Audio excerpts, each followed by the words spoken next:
ಓಂ ನಮೋ ವೆಂಕಟೇಶಾಯ. ನಮಸ್ಕಾರ ಸ್ನೇಹಿತರೆ, ಪ್ರಮೀಳಾ ಟಾಕ್ಸ್ಗೆ ನಿಮಗೆಲ್ಲರಿಗೂ ಸ್ವಾಗತ. ಸ್ನೇಹಿತರೆ, ವಿಶ್ವಪ್ರಸಿದ್ಧ ಹಿಂದೂ ಯಾತ್ರಾ ಸ್ಥಳ ಕಲಿಯುಗ ದೈವ ವೆಂಕಟೇಶ್ವರ ಸ್ವಾಮಿ ನೆಲೆಸಿರುವಂತಹ ಸ್ಥಳ ತಿರುಮಲಕ್ಕೆ ನಾವು ಕುಟುಂಬಸ್ಥರೆಲ್ಲರೂ ಹೋದ ವಾರ ಹೋಗಿ ಬಂದ್ವಿ. ನಮ್ಮ ಮಗಳ ಫ್ಯಾಮ್ಲಿನೂ ನಮ್ಮ ಜೊತೆಲೇ ಇರ್ತಾರೆ. ನಾವೆಲ್ಲರೂ ತಿರುಮಲಕ್ಕೆ ಹೋಗಿದ್ವಿ. ಬಹಳ ದಿನಗಳಾಗಿತ್ತು ಹೋಗಿ. ಸ್ವಾಮಿ ಅನುಗ್ರಹ ಇಲ್ಲದೆ ತಿರುಮಲಕ್ಕೆ ಹೋಗೋಕ್ಕಾಗಲ್ಲ ಅಂತಾರೆ. ನಮಗೆ ಸ್ವಾಮಿ ಅನುಮತಿ ದೊರೆತು ಹೋದ ವಾರ ಹೋಗಿ ಬಂದ್ವಿ. ನನ್ನ ಮೊಮ್ಮಕ್ಕಳಿಬ್ಬರಿಗೂ ಕೂಡ ತಿರುಮಲ ಅಂದರೆ ಬಹಳ ಇಷ್ಟ. ಎಲ್ಲಿಗೆ ಹೋಗೋಣ ಟ್ರಿಪ್ ಅಂತ ಕೇಳಿದ್ರೆ ಸಾಕು ತಿರುಮಲ ಅಂತ ಫಸ್ಟ್ ಹೇಳೋದೇ ತಿರುಮಲ ಹೆಸರು. ಎಲ್ಲರಿಗೂ ಅಷ್ಟೇ ಅಲ್ವಾ, ಎಷ್ಟು ಬಾರಿ ಹೋದರೂ ಬೇಜಾರಾಗದೇ ಇರುವಂತಹ ಮತ್ತೆ ಹೋಗಬೇಕು ಅನ್ನುವಂತಹ ಸ್ಥಳ ತಿರುಮಲ. ಸ್ನೇಹಿತರೆ, ನಾವು ತಿರುಮಲಕ್ಕೆ ಎಷ್ಟು ಬಾರಿ ಹೋದರೂ ಹೋದ ತಕ್ಷಣ ಈ ಬೆಟ್ಟಗಳನ್ನು ನೋಡಿದ ತಕ್ಷಣ ನಮಗೆ ಸ್ವಾಮಿಯ ಹತ್ತಿರಕ್ಕೆ ಬಂದಿದ್ದೀವಿ ಅನ್ನುವಂತಹ ಒಂದು ಅನುಭವ ಆಗುತ್ತೆ. ಬಹಳ ಸಂತೋಷವೂ ಆಗುತ್ತೆ. ಏನೋ ಒಂಥರ ಅಂತೂ ಇಂತೂ ಸ್ವಾಮಿಯ ಸನ್ನಿಧಿಗೆ ಬಂದುಬಿಟ್ವಿ ಅಂತ ಫೀಲ್ ಆಗುತ್ತೆ. ಯಾವಾಗ ಹೋದರೂ ತಿರುಮಲದಲ್ಲಿ ರಶ್ ಇದ್ದೇ ಇರುತ್ತೆ. ನೋಡಿ, ಈ ಬೆಟ್ಟಗಳನ್ನು ನೋಡಿದ್ರೆ ಒಂಥರ ಖುಷಿಯ ಅನುಭವ. ನನ್ನ ಮೊಮ್ಮಕ್ಕಳು ಈ ಬೆಟ್ಟಗಳನ್ನು ಹತ್ತುವಾಗ ತಿರುಪತಿಯಿಂದ ತಿರುಮಲಕ್ಕೆ ಹೋಗುವಾಗ ಕಾರಲ್ಲಿ ಏನು ಆಟ ಆಡ್ತಾಯಿದ್ರು ಗೋವಿಂದನ ಮಗಳನ್ನು ಪ್ರಾರಂಭಿಸಿಬಿಡ್ತಾರೆ. ಅಂದರೆ ಅವ್ರಿಗೆ ಆರ್ಡ್ರಾಗಿ ಬರೆದಿದ್ರು ಮಧ್ಯೆ ಹೇಳಿಕೊಂಡು ಏನೋ ಒಂಥರ ಭಕ್ತಿಭಾವ ಅವರಲ್ಲಿ. ಹೀಗೆ ಹೋಗಿ ತಿರುಮಲವನ್ನು ತಲುಪಿದಾಗ ಏನೋ ಒಂಥರ ರೋಮಾಂಚನವಾಗುತ್ತೆ ಆ ಸನ್ನಿಧಿಗೆ ಕಾಲಿಟ್ಟ ತಕ್ಷಣ. ಸ್ನೇಹಿತರೆ, ಪ್ರತಿದಿನ ತಿರುಮಲದ ಮಾದ ಬೀದಿಗಳಲ್ಲಿ ಸ್ವಾಮಿಯ ಮೆರವಣಿಗೆ ನಡೆಯುತ್ತೆ. ನಮಗೆ ಈ ಸಲ ಆ ಮೆರವಣಿಗೆಯನ್ನು ಸ್ವಾಮಿಯನ್ನು ನೋಡುವಂತಹ ಭಾಗ್ಯ ಸಿಕ್ತು. ನೋಡಿ, ಈ ಆನೆಗಳೆರಡೂ ಸ್ವಾಮಿಯನ್ನು ಕರೆತರುವಂತೆ ಕಾಣಿಸ್ತಾ ಇದೆ. ಆನೆಗಳ ಹೆಸರು, ಒಂದು ಆನೆಯ ಹೆಸರು ಪದ್ಮ, ಇನ್ನೊಂದು ಆನೆಯ ಹೆಸರು ಲಕ್ಷ್ಮಿ. ನೋಡಿ, ಈ ರೀತಿ ತಿರುಮಲದ ಮಾದ ಬೀದಿಗಳಲ್ಲಿ ಪ್ರತಿದಿನ 5:30ಯಿಂದ ಸ್ವಾಮಿಯನ್ನು ಮೆರವಣಿಗೆ ಮಾಡ್ತಾರೆ. ಈ ಸಲ ನಮಗೆ ಈ ಭಾಗ್ಯ ಸಿಕ್ತು. ಸ್ನೇಹಿತರೆ, ನಿಜವಾಗ್ಲೂ ನೋಡೋದಕ್ಕೆ 2 ಕಣ್ಣು ಸಾಲದು. ನೀವು ಕೂಡ ಯಾವಾಗಲಾದರೂ ತಿರುಮಲಕ್ಕೆ ಈ ಸಮಯದಲ್ಲಿ ಹೋದರೆ ಖಂಡಿತ ಈ ಸ್ವಾಮಿಯ ಮೆರವಣಿಗೆಯನ್ನು ನೋಡಿ. ಬೇರೆ ಕಡೆ ಎಲ್ಲೋ ಶಾಪಿಂಗಲ್ಲೋ ಅಥವಾ ಇನ್ನೊಂದೆಲ್ಲೋ ಕಡೆ ಇರ್ತೀವಿ ಅಂದರೆ ನಮಗೆ ಗೊತ್ತಿರಲ್ಲ ಈ ಸಮಯಕ್ಕೆ ಸ್ವಾಮಿಯ ಮೆರವಣಿಗೆ ಮಾದ ಬೀದಿಗಳಲ್ಲಿ ಇರುತ್ತೆ ಅಂತ. ಇನ್ನು ಮುಂದೆ ಹೋದರೆ ನೀವು ಕೂಡ ಈ ದರ್ಶನ ಭಾಗ್ಯವನ್ನು ಪಡ್ಕೋಬಹುದು. ಎಲ್ಲಿಂದನೋ ಎಷ್ಟೋ ಕಷ್ಟಪಟ್ಟು ಹೋಗ್ತೀವಲ್ವಾ. ನೋಡಿ, ಈ ರೀತಿ ಅಲ್ಲಿಗೆ ಸೇವೆಗೆ ಹೋಗಿರುವವರು, ಭಕ್ತರು ಎಲ್ಲರೂ ಸ್ವಾಮಿಯ ಉತ್ಸವ ಮೂರ್ತಿಗಳನ್ನು ಎಳೆದು ಕರ್ಕೊಂಬರ್ತಾರೆ. ಇದು ತುಂಬ ರೋಮಾಂಚನವಾದ ಒಂದು ಅನುಭವ. ಈಗಂತೂ ಬಹಳ ಖುಷಿ ಆಯಿತು ಈ ಅನುಭವ ನನಗೆ.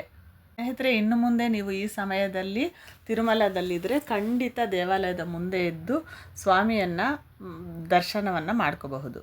ತಿರುಮಲದಲ್ಲಿ ಆ ಸಂಧ್ಯಾ ಸಮಯದಲ್ಲಿ ಸ್ವಾಮಿಯ ಈ ರೀತಿಯ ದರ್ಶನ, ಈ ಉತ್ಸವವನ್ನು ನೋಡುವುದು ನಿಜವಾಗ್ಲೂ ಬಹಳ ಅದ್ಭುತವಾದ ಅನುಭವ. ನಂತರ ನಾವು ಅಲ್ಲಿಂದ ಅನಂತಾಳ್ವಾರರ 26ನೇ ವಂಶಸ್ಥರ ಮನೆಗೆ ಹೋಗಿ ಅವರ ಆಶೀರ್ವಾದವನ್ನು ಪಡ್ಕೊಂಡ್ವಿ. ಅನಂತಾಳ್ವಾರವರು ಸ್ವಾಮಿಯ ಪರಮ ಭಕ್ತರಾಗಿದ್ದರು. ವೆಂಕಟೇಶ್ವರ ಸ್ವಾಮಿಗಾಗಿ ಹೂವಿನ ತೋಟವನ್ನು ನಿರ್ಮಿಸಿ ಆ ತೋಟದಿಂದ ಹೂವುಗಳನ್ನು ಕಿತ್ತು ಕಟ್ಟಿ ಪ್ರತಿದಿನ ಸ್ವಾಮಿಗೆ ನೀಡ್ತಾಯಿದ್ರು. ಇವ್ರ ಮನೆ ಪಕ್ಕದಲ್ಲಿ ಅನಂತಾಳ್ವಾರ್ ಹೂ ತೋಟ ಅಂತಲೇ ಇದೆ. ಆ ಅನಂತಾಳ್ವಾರ್ರವರ 26ನೇ ವಂಶಸ್ಥರು ಇವರು. ನೋಡಿ, ಈ ಮರಕ್ಕೆ ಲಕ್ಷ್ಮೀದೇವಿ ಅಮ್ಮನವರನ್ನು ಕಟ್ಟಿದ್ರಂತೆ. ಅಂದರೆ ಅಮ್ಮನವರು ಆ ತೋಟಕ್ಕೆ ಹೂಗಳನ್ನು ಕಳ್ತನ ಮಾಡೋಕ್ಕೆ ಬಂದಿದ್ದಾರೆ ಅಂತ ಕಟ್ಟಿದ್ರಂತೆ. ಅಂದರೆ ಅದೇ ಒಂದು ಕತೆ ಇದೆ. ಆ ಕಥೆಯನ್ನು ಬೇರೆ ವಿಡಿಯೋದಲ್ಲಿ ಹೇಳ್ತೀನಿ. ಅಲ್ಲಿಂದ ನಾವು ವರಾಹಸ್ವಾಮಿ ದೇವಾಲಯಕ್ಕೆ ಬಂದ್ವಿ. ಸ್ನೇಹಿತರೆ, ಸ್ಥಳ ಪುರಾಣದ ಪ್ರಕಾರ ವರಾಹಸ್ವಾಮಿ ವೆಂಕಟೇಶ್ವರ ಸ್ವಾಮಿ ತಿರುಮಲದಲ್ಲಿ ಬಂದು ನೆಲೆಸಲು ಜಾಗವನ್ನು ಕೊಟ್ಟಿದ್ರಂತೆ.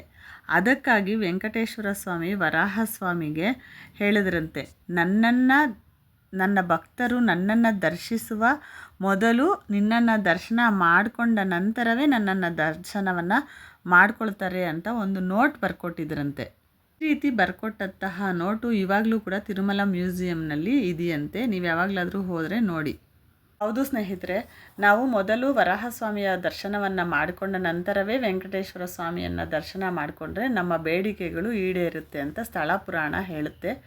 ಇನ್ನು ಮುಂದೆ ನೀವು ತಿರುಮಲಕ್ಕೆ ಹೋದಾಗ ವೆಂಕಟೇಶ್ವರ ಸ್ವಾಮಿಯನ್ನು ದರ್ಶಿಸುವ ಮುಂಚೆ ನೀವು ವರಾಹಸ್ವಾಮಿಯನ್ನು ದರ್ಶನ ಮಾಡ್ಕೊಳ್ಳಿ. ಈ ರೀತಿ ವರಾಹಸ್ವಾಮಿಯ ದರ್ಶನವಾದ ನಂತರ ಅಲ್ಲೇ ಪಕ್ಕದಲ್ಲೇ 3 ದೇವಸ್ಥಾನಗಳಿದೆ ಸ್ನೇಹಿತರೆ. ಒಂದು ಹಯಗ್ರೀವ ದೇವಸ್ಥಾನ ನೋಡಿ, ಇದು ಹಯಗ್ರೀವ ದೇವಸ್ಥಾನ. ಮತ್ತು ಅದರ ಪಕ್ಕದಲ್ಲಿ ರಾಧಾಕೃಷ್ಣ ದೇವಸ್ಥಾನ ಇದೆ. ಅಲ್ಲೇ ಪಕ್ಕದಲ್ಲಿ ಉಗ್ರ ನರಸಿಂಹಸ್ವಾಮಿ ದೇವಸ್ಥಾನ ಇದೆ ನೋಡಿ, ಇದು ಹಯಗ್ರೀವ ಸ್ವಾಮಿ ದೇವಸ್ಥಾನ.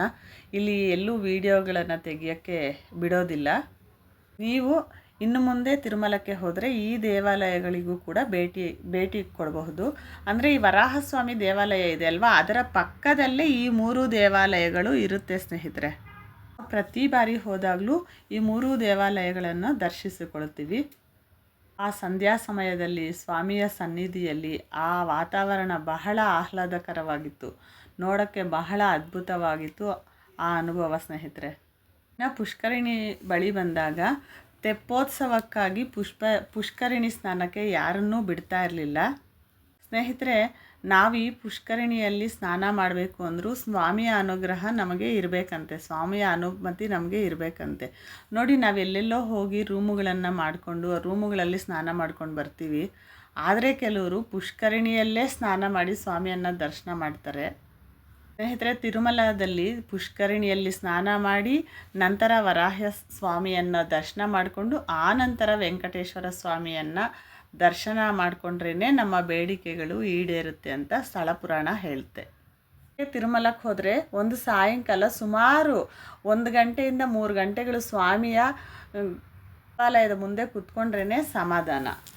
ಆ ರೀತಿ 1-2 ಅವರು ಸ್ವಾಮಿಯ ದೇವಾಲಯದ ಮುಂದೆ ಕೂತ್ಕೊಂಡು ನಂತರ ನಾವು ಅನ್ನಪ್ರಸಾದಕ್ಕೆ ಬಂದ್ವಿ ಸ್ನೇಹಿತರೆ. ನಾವು ತಿರುಮಲಕ್ಕೆ ಹೋದಾಗ ಒಂದು ಹೊತ್ತಾದರೂ, ನಾವೆಷ್ಟು ದಿನ ಇರಲಿ, ಅರ್ಧ ದಿನ ಇರಲಿ, 1 ದಿನ ಇರಲಿ, 2 ದಿನ ಇರಲಿ, ಒಂದು ಹೊತ್ತಾದರೂ ಅನ್ನಪ್ರಸಾದವನ್ನು ಸ್ವೀಕರಿಸ್ತೀವಿ.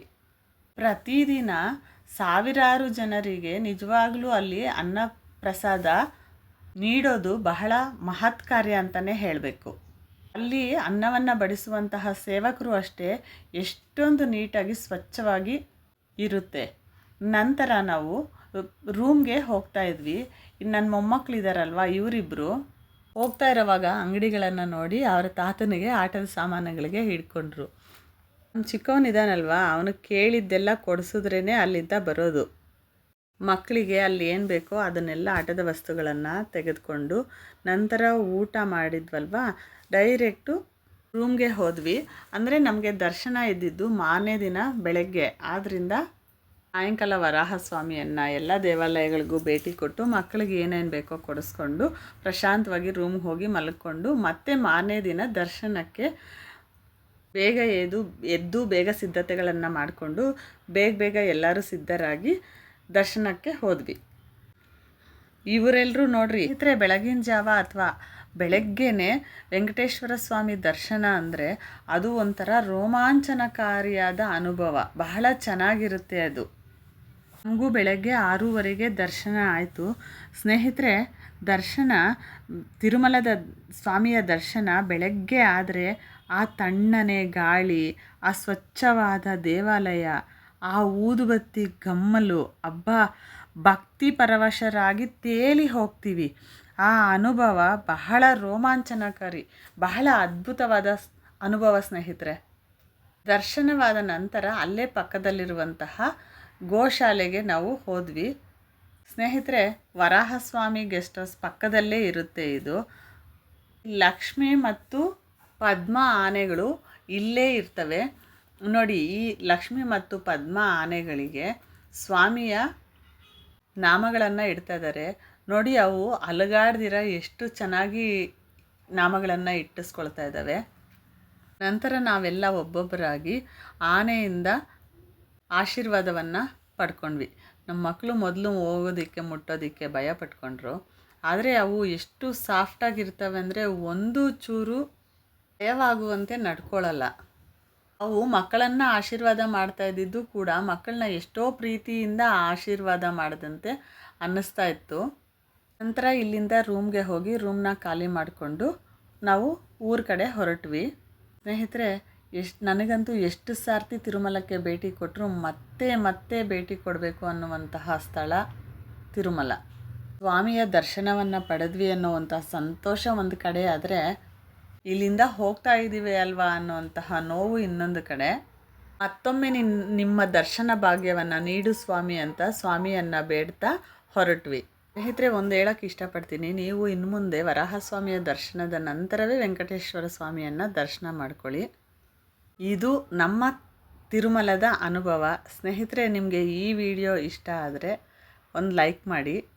ಸ್ನೇಹಿತರೆ, ನೀವಿನ್ನೂ ನನ್ನ ಚಾನಲ್ನ ಸಬ್ಸ್ಕ್ರೈಬ್ ಮಾಡ್ಕೊಳ್ಳಿಲ್ಲ ಅಂದರೆ ದಯವಿಟ್ಟು ಸಬ್ಸ್ಕ್ರೈಬ್ ಮಾಡ್ಕೊಳ್ಳಿ. ಮುಂದೆ ಮತ್ತೊಂದು ಉತ್ತಮವಾದ ವಿಡಿಯೋದೊಂದಿಗೆ ಮತ್ತೆ ಸಿಗೋಣ. ನಮಸ್ಕಾರ ಸ್ನೇಹಿತರೆ.